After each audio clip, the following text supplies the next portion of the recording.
शाह जी ने अब देश बदल दिया, एक बार दिल्ली बदलने का मौका मिलना चाहिए ना।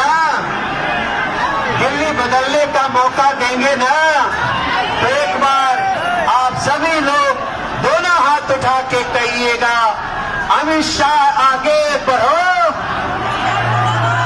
अमित शाह आगे बढ़ो। फेस टू फेस देख लिया आज। इस नारे को कहते हुए मुझे गर्व होता है। आजा अमीर मेहरबान भाई, ये सब हमारे कार्यकर्ता हैं भाई साहब। हमारे बिहारी भाई भी